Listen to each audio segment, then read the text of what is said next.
বাবারে কিছু বলো।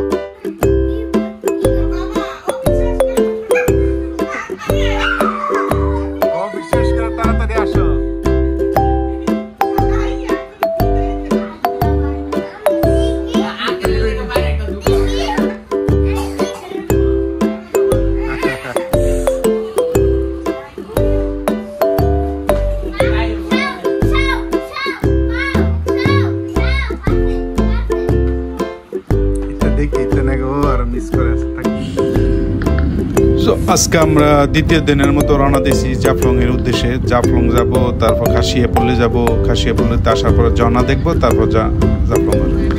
তো এখান থেকে সিলেট থেকে প্রায় 60 কিলোমিটার না কতটুকু দূরে জাফলং। রাস্তাটা প্রথম 10 কিলোমিটার মোটামুটি ভাঙ্গা, তারপর গিয়ে ঠিক আছে। তবে তারপরে একটু একটু বৃষ্টি হইতেছিল, খুবই ভালো ঠান্ডা আবহাওয়া, এই জন্য খুবই ভালো লাগছে আর কি। ঠিক আছে, তো আমাদের প্রায় 1.5-2 ঘন্টা লাগছে জাফলং যাইতে যাইতে। তারপর জাফলং 0 পয়েন্ট গিয়ে আমরা তারপর উঠছি আর কি প্রায় 2 ঘন্টা পরে। হ্যাঁ, তবে এইখানেও সেম, আমাদের যে আবর্জনা, কোনো রাবিশ বক্স নাই, কোনো নিয়ন্ত্রণ নাই, কোনো প্রশাসন দেখে না। এটা সব জায়গায় দেখলে আমার কাছে খুবই খুবই খারাপ লাগে। আমি সব যে জায়গায় যাই, যে এক জায়গায় যে রাবিশ ফালাবো, কোথায় ফালাবো, ওই বক্সটা পাই না বিচারে। ঠিক আছে, তা এইসব আমরা যে এইভাবে পরিবেশ দূষণ করতেছি, এটা খুবই খুবই মারাত্মক আমাদের জন্য, এবং খুবই মারাত্মক, এটা আর কিছু বলার নাই। যাক, ওইখান থেকে আমাদের নৌকা নিতে হয় ওই খাসিয়াপল্লিতে যাইতে। আগে ওই ইয়াটা ছিল না, 25 বছর আগে যে এই যে সামনের যে পাথরগুলো, ওটা ছিল না, তখন হাইটা যাওয়া যেত, এখন নৌকা দিয়ে খাসিয়াপল্লিতে যাওয়া। তো আমাদের প্রথম মিশন এসে খাসিয়াপল্লি, ওইখানে অবশ্য ইয়া পাওয়া যায়, এই চা বাগান, তারপর ঝর্ণা এবং জাফলং। তো এই যে রাবিশ, এই পানিতেও মানুষ রাবিশ ফেলায় রাখছে, বোতল ফেলায় রাখছে, খুবই খুবই খারাপ লাগে। যা আমার মানে একটা প্রাকৃতিক দৃশ্য দেখলে খুবই ভালো লাগে, কিন্তু এইসব জিনিস দেখলে আমার কাছে খুবই খারাপ লাগে, খুবই খুবই খারাপ। যাই হোক, নৌকা ভাড়া নিলাম, তারপর যাইতেছি আমরা, এবং যাইতে প্রায় আধা ঘন্টা 40 মিনিট লাগছে ওই পার যাইতে। আমাদের নৌকাটা আবার ইঞ্জিনের না, ঠিক আছে। তো আমরা এবার আসছি, এবং পাথরগুলো অনেকেই চুরি করে নিচে গেলে, তো আমরা সবাই জানি, যেগুলি দেখলে খুবই খারাপ লাগে। তবে পাথর থাকলে, বড় বড় পাথর থাকলে খুবই ভালো লাগবে। ঠিক আছে, ওই যে ওই চটটা 25 বছর আগে ছিল না আমার মনে, যতক্ষণ আমি আসছিলাম তখন। যাই হোক, তখন আমরা উটুনিয়া চা বাগানে গেছি, প্রথম খাসিয়াপল্লি চা বাগান। এখানে খুবই ভালো লাগছে এই পরিবেশটা, এখানে ফ্রেশ চা খাইছি, বিভিন্ন ধরনের চা খাইছি, খুবই খুবই ভালো লাগছে। এবং এখানে পরিবেশটা তো ময়লা না,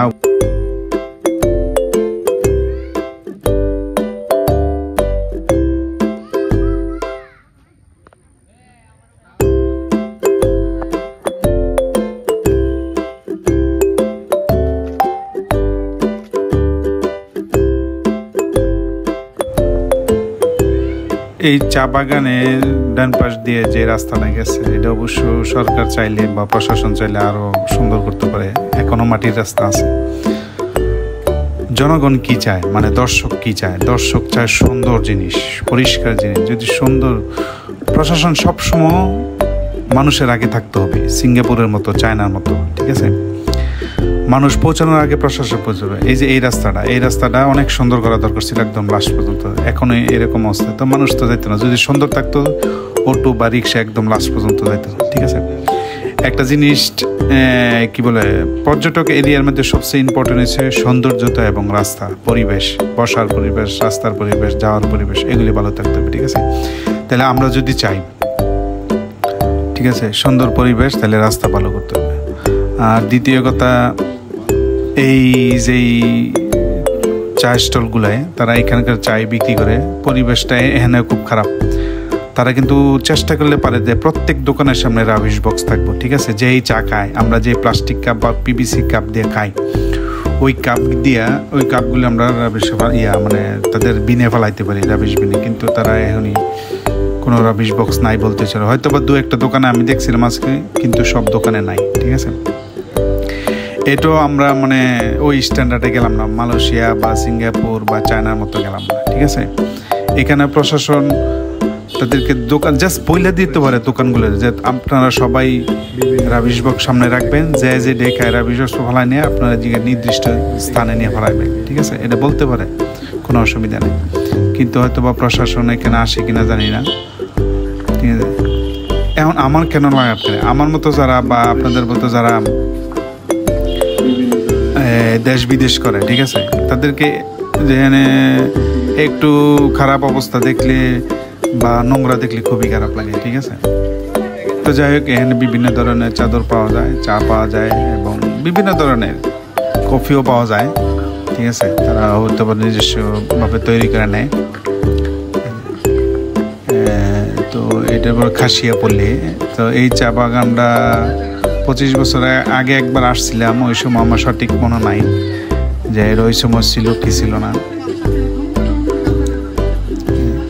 এবং কাপড় চোপড়ও পাওয়া যায়, চাদরও পাওয়া যায়, আবার পাশের দেশের কিছু জিনিসপত্র পাওয়া যায়।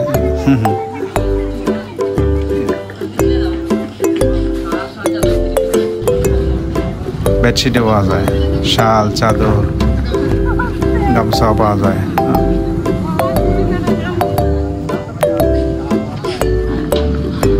আর এইখান থেকে আমরা আবার রওনা দিচ্ছি খাসিয়া পল্লীর ভিতর দিয়ে।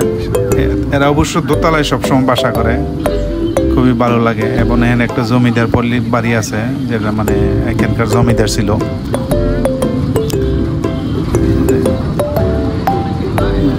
রাস্তাটা অনেক তেমন একটা ভালো না, তবে রাস্তাটা ভালো করলে ভালো হইতো।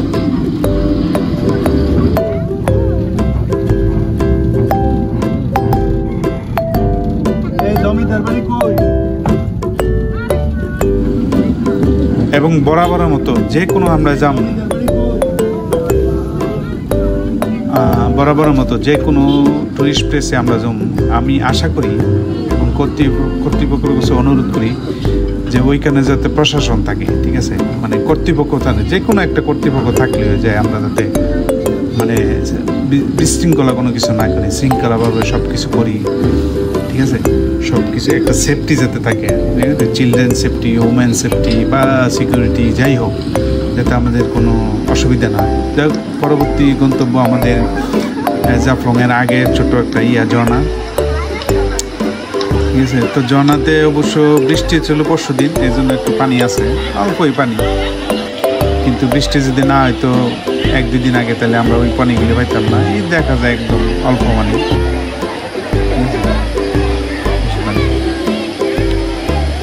তো এইখানকার কথা বললে কি আবারও খারাপ লাগে, সেম মানুষ পানি খাইয়া, পানি পান করিয়া বোতল যেখানে সেখানে ফেলাইতেছে, তারপর বাদাম খাইয়া বাদামের প্যাকেট যেখানে সেখানে ফেলাইতেছে, সেম আমলকি খাইতেছে, শশা খাইতেছে, মানুষের ডাইপার বদলাইতেছে, ফেলাইতেছে, আর অনেক কিছু, যা আমার দিকে খুবই খারাপ লাগতেছে, ঠিক আছে।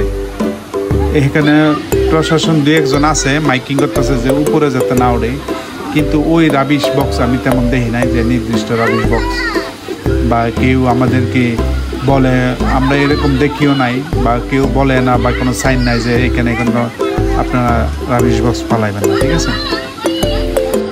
তো এইখানে একজন মাইকিং দেখছি এবং পুলিশও দেখছি, তবে ভালো করে বলা উচিত ছিল আর কি। আচ্ছা যাক, আমার ছবি একটা তুলছিলাম, এখানে অবশ্য ভিডিও নাই। তো এটা হচ্ছে জাফলং। এখানেও দেখছি প্রায় অনেকেই, জায়গাটা সুন্দর, অনেক পরিষ্কার পানি, একদম ওই যে ওই পাহাড় থেকে পানি আসতেছে। তবে যাই হোক, আমি অনুরোধ করব সবার কাছে যা আমরা যাতে প্লাস্টিক যেখানে সেখানে না ফেলাই, বোতল যেখানে সেখানে না ফেলাই, পানির বোতল হোক, ড্রিঙ্কস হোক, যে কোনো জিনিস, তারপর ময়লা প্যাকেট, এগুলো যাতে আমরা নিয়ে আসি এবং নির্দিষ্ট স্থানে ফেলাই, ঠিক আছে। তো এখানে আমি তেমন ভিডিও করতে পারি নাই, জাস্ট একটা ছবি তুলছি। এখানে আস্তে আস্তে দেরি হয়ে গেছে, ঠিক আছে। তারপর আমরা চলে গেছিলাম রাত্রে মাজারে। তো একই অবস্থা, পাগল আর অনেক সবাই শুয়ে রয়েছে। আচ্ছা যাই হোক, এই মাজারের পরিবেশটা মোটামুটি ভালো। আমি দেখছি ডাইনে বাইরে রাবিশ বক্স আছে, ঠিক আছে, পরিষ্কার, খুবই প্রশাসন খুবই চেষ্টা করে এই জায়গাটা খুব পরিষ্কার রাখার জন্য, ঠিক আছে। আবার এইখানে শৃঙ্খলা হয়েছে দিয়ে মাজারের মাঝখানে দেয় সবাই গাড়ি রাখে, মানে মাজারের বাইরে যে রোডটা, আবার ডাইনে দেয় মানুষ, বামে দেয় মানুষ আসতে পারে।